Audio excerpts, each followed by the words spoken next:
Hi, everybody. Thank you so much for joining me today. My name is Guido Ampuero, and this is my final project. So today we will be talking about the Wasatch Latino Coalition. For this assignment, I decided to talk about this organization. It's Utah-based. It started providing services for the Latino community back in 2018. And the way I see it, it's almost as if they do some sort of case management work. They offer plenty of services and they focus on connecting Latino immigrants to different services. So, starting with connecting families with vital resources and advocacy group, vital resources such as translation of documents, finding housing, providing mental health support, providing them with a sense of community, which also helps with belonging and empowerment. Which brings me to the study from Goldstein in 2018 as of why Latinos immigrate to the United States. As we have seen it back from the 1500s up to the 20th century, a lot of the reasons why they have moved or decided to move to the United States is because they are trying to find a better life. A lot of their situations that are horrible in their countries, some of them were created by the United States, as we have studied thoroughly in this class. But other ones, yeah, their situations, they are going through poverty. There has been terrorism. Some of them come with political asylum. As we know, some Latino immigrants have come here crossing the border, which most of them belongs to Central America, Mexico. But a lot of the largest population of immigrants that come to the United States from countries, let's say from South America, they come with legal visas, usually with student visas, if not with travel visas, but they decide to overstay, and that's to start their lives here in the United States. So, what are some of the real needs that the Latino Coalition uh, provide here in Utah? One of them is counseling, mental health, which is huge for the Latino population. Um, we have seen how this affects domestic violence and support for the victims. Education, which is another big tool, especially when people just come here to the United States, they don't know their language. So being able to offer English immersion type of classes or English as a second language, it's tremendous. It helps so people integrate to the culture much, much faster.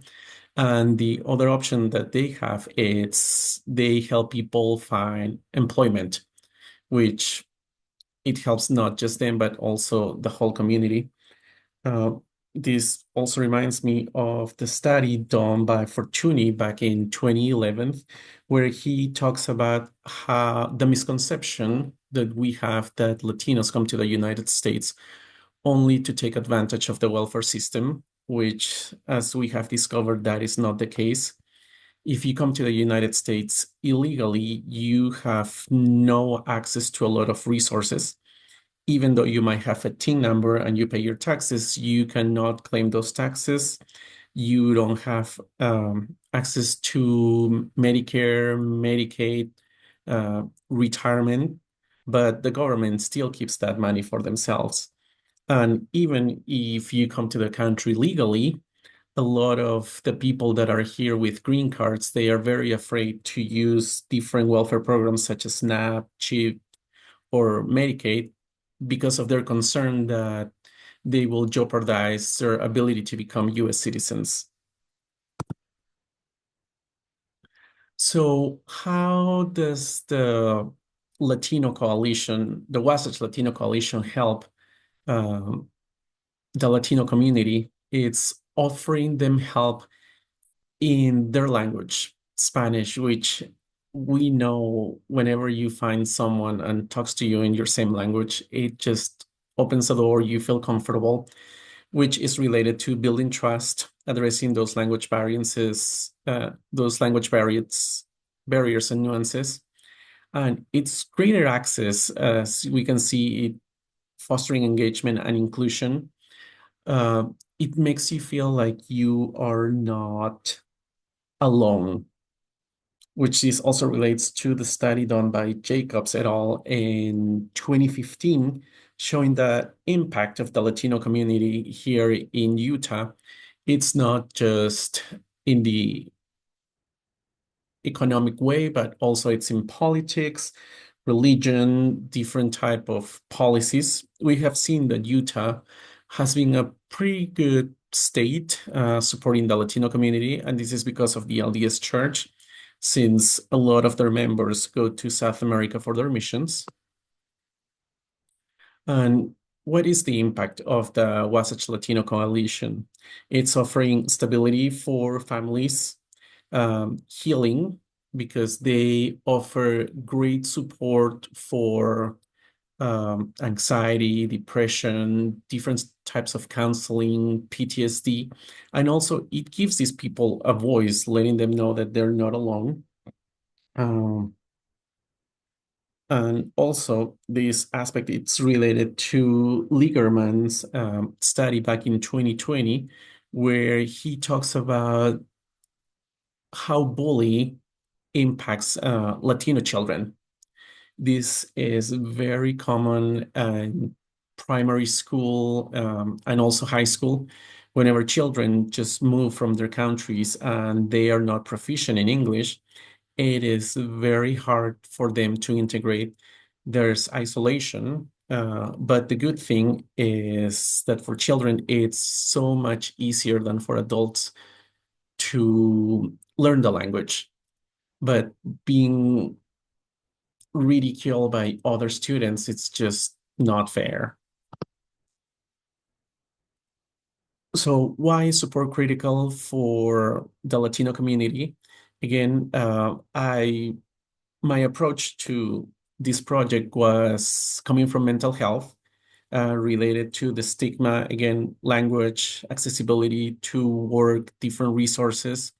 What is the impact that it has on the psyche of people, trauma, separation, the integration process into the American culture, discrimination, which we have seen a lot of that lately due to President Trump policies. We have seen how he has pretty much attacked the Latino community with all the ICE raids and deportations. It is very sad to see that we only hear about Latinos getting deported, and it's not about people from Europe, people from Asia, people from Africa, because they are also immigrants. But as we know, it's only us, the ones that we're getting targeted. So what helps to build a stronger future, thanks to the Wasatch Latino Coalition? It's again, they have amazing staff. I had the chance to meet with one of them. Her name is Kristen Anderson. She was in charge of the mental health department. She offer, well, most of their staff, they are bilingual. They offer mental health support in both languages. There's also help support for people going through alcohol addiction and recovery. It's specific to the type of culture. It's very different if you grew up in a family in Mexico, Peru. So that tailor approach, it's very helpful. They also offer education. It is great to see that now uh, Latin American countries are paying more attention to their mental health. In the past, everything, I guess most people did not believe it. When you would mention to your parents, hey, I have anxiety, depression, their response would be like, well, get over it. Ponte las pilas. And as we know, that is not the case. Anxiety, depression, PTSD, OCD just doesn't go away overnight. And the last one is policy advocacy. They have been fighting for the rights, for different welfare programs that are aimed at the Latino community. And the last thing I wanted to bring up is how can we offer support to them? First and foremost, please visit their website. It's in Spanish, it's in English. You can see all the programs they offer. They have several opportunities for volunteering and also contributing with your time or money-wise. And most of all, it's spread awareness. If you know of a person or a family who just moved to the States, it would be really great if they come here with as many resources as possible to make that integration into the American culture to be a very smooth transition. So thank you so much for joining me today. And if you have any questions, please reach out. Thank you so much.